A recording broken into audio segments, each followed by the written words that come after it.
It's the same material with which an earthworm is made, a grasshopper is made, a bird is made, a tree is made, a monkey is made, and a human being is made. And it's the same material that all of us are made of.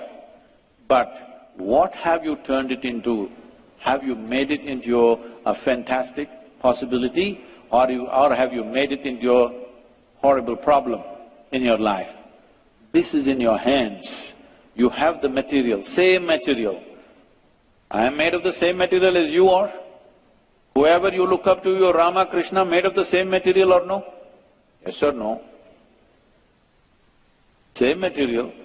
What you made of yourself and what somebody else made of himself is just a question how much attention you pay to it and what have you done with it. If you are willing, what is the problem? Once you're really willing, methods are simple, all right?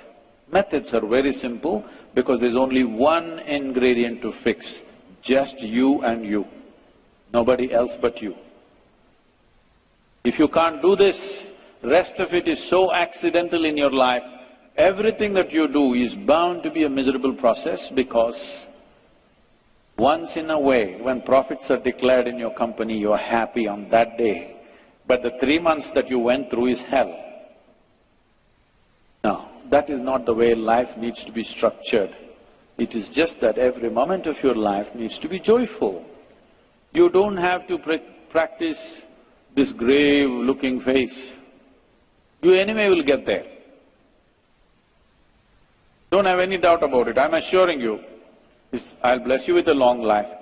But whether you like it or you don't like it, you may think I'm going here, I'm going there, I'm going somewhere else. But as far as your body is concerned, it is diving straight into the grave. Yes or no? These are two fundamental factors of your life, time and energy. You live near Mahakaleshwar, okay? What this means is, this word kala is very, very important. It means time and it means darkness. I will not go into the physics of this. This is the highest level of fundamental physics. I will not go into that, it'll get… I have my time limits. Have I already crossed it? No? It's okay? Anyway, time and energy. These are the two components with which you're made of, isn't it? This is your life, isn't it so? A certain amount of time and a certain amount of energy. Don't try to do circus with time, because time is passing away for all of us at the same pace. Yes, it's ticking for all of us at the same pace, isn't it? It is just that our experience of time may be different. On a certain day, you're very joyful. That 24 hours went off like a moment. Another day, you're depressed. 24 hours feel like a eon, isn't it? Yes or no? So time is a relative experience in individuals, but it is flowing at the same pace for all of us. So I know you might have been taught in your MBAs that you must manage… time management. Don't try to manage time, it's going at the same pace. Do whatever you want, it's going at the same pace. It's your energy that you need to manage and manifest in different dimensions. What is an earthen pot and what is a computer or a spacecraft? Same material. It's just a question of how it is energized and what happens out of it, isn't it? Similarly, what is one human being and another human being is how he is managing his energies. If time runs out before your energy runs out, we say it's an untimely death. If energy runs out before time runs out, you call it a vegetative life. The skill of life is that you play these two things together and well. Time and energy should run together. Now, energy is a component of your life, you can enhance it limitlessly, or you can make it very small. You can make it the same energy. Right now, the same thing that we call as mud, which we walk upon, is sitting here as a human being, isn't it so? Is it the same material or not? Same material, isn't it?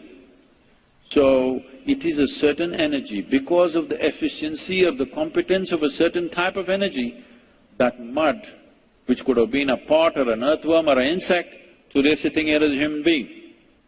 So, if you transform this energy to a certain level, people will look to you and think you're superhuman. Now, we are not talking about you becoming superhuman. It is just that you have to realize being human is super. Being human is really super. The reason why all the time people are talking about another world and another place and another kind of super whatever out there is simply because they've never paid attention to this. They never realized the immensity of being human. The immensity of being human has not been explored. You must understand this in this culture. I want you to get this in this culture. There has never been an idea of the God. Nobody has told you there is a God. They have only told you there are 33 million gods and goddesses. This god, goddess is an English word, we call them devas and devatas or devis.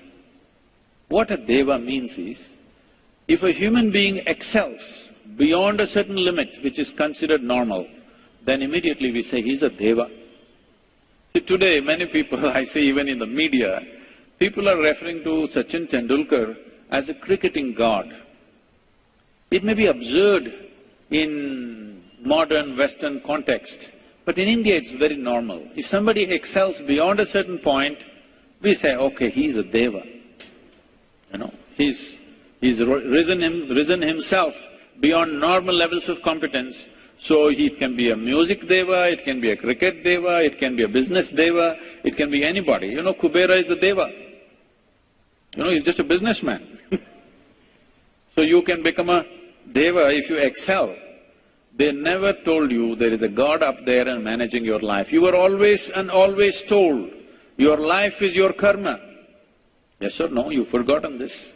But now you're saying, ayo karma. There is no ayo karma. Karma means action.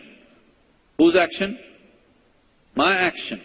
Or in other words, what is being told to you always is, your life is your making, 100%. The very womb that you've been chosen, that you're chosen to be born in, is your choice, but an unconscious choice. Whatever you choose unconsciously, you can also choose consciously. The very process of life, birth and death, a human being is capable of taking into his hands if he pays enough attention to the process of life. When I say enough attention, right now, you have only one way to pay attention. Your five sense organs, seeing, hearing, smelling, tasting, touching, this is the only way you're perceiving the world. All these things are essentially outward bound. You cannot roll your eyeballs inward and scan yourself. You cannot… See, if I say this, if I do this, you can hear, but so much activity in this body you cannot hear. If an ant crawls upon this hand, you can feel it. So much blood flowing, you cannot feel it. In the very nature of things, sense organs are outward bound. They are good instruments for survival, but they are not good enough to perceive the nature of life. Without perceiving the nature of life, if you try to handle it, you have distorted images of yourself, in the sense, see, in this cosmos, this planet, this solar system is a tiny speck. You know, today they're talking about some 100 billion galaxies. In that, the solar system is a tiny speck. Tomorrow morning if the solar system vanishes, probably nobody will notice it anywhere else. In this tiny speck, planet Earth is a micro tiny speck. In that planet Earth, in that micro speck, Indore city is a super micro speck. In that, you are a big man.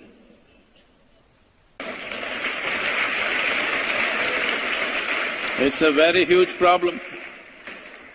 It's a very big problem. Once you lose perspective of what is the nature of your life, what is the context of your life, then you will do absurd things. It's like this.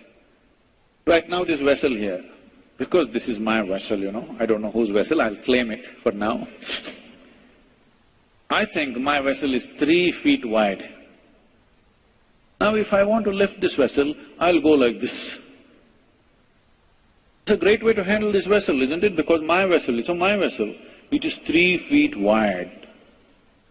All I will do is make a fool of myself. That's all that's happening.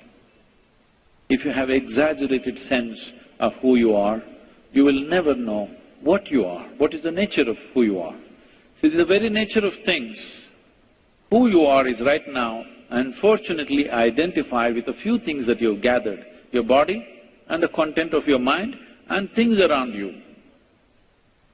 Because you're identified with that, this desperation to be bigger than who you are, if you look little closer, this is a tremendous possibility. There is no need to decorate this, there is no need to enhance this. This is fantastic the way it is. There is no words to describe. This is a limitless possibility. Instead of looking at that, we are trying to expand the limitations that we have. It's not going to work. Now, if I make you the king or queen of this world, will you be fulfilled, I'm asking you? Don't look at me hopefully, I will not commit such a blunder. Will you be fulfilled? No. What about the other planets? Okay, we'll make you the king of solar system. Okay? Fulfilled? No. The other galaxies? Because this is the nature of the human being. Wherever you are, you want to be something more. If that something more happens, you want to be something more. So why don't we look at it? How much more do you want? How much more do you want, I'm asking you? You want limitless expansion if you look at this. So what you want is not more, you want all. If you want all, it's not going to happen by grabbing, by conquest, by ambition. It will only happen if you transcend the limitations of your physicality. Because the nature of physicality is a defined boundary. Only because there's a defined boundary, we can call this a body, physical body, isn't it? If I take off the boundaries of this body, can this be physical? Physical existence is a world of boundaries, but there is something within you which wants to become boundless. So if you transcend the limitations of your physical nature, if something beyond physicality becomes a living reality for you, then we use the most corrupted word upon you, we say you are spiritual. Spiritual does not mean looking up, looking down. It is just that you have realized that what you gather is not you, not just intellectually, experientially. You know that what is you and what is not you is clear to you now. Once you know that you are a dimension beyond your physical nature, you are a limitless possibility. Question of being peaceful and joyful is not even an issue.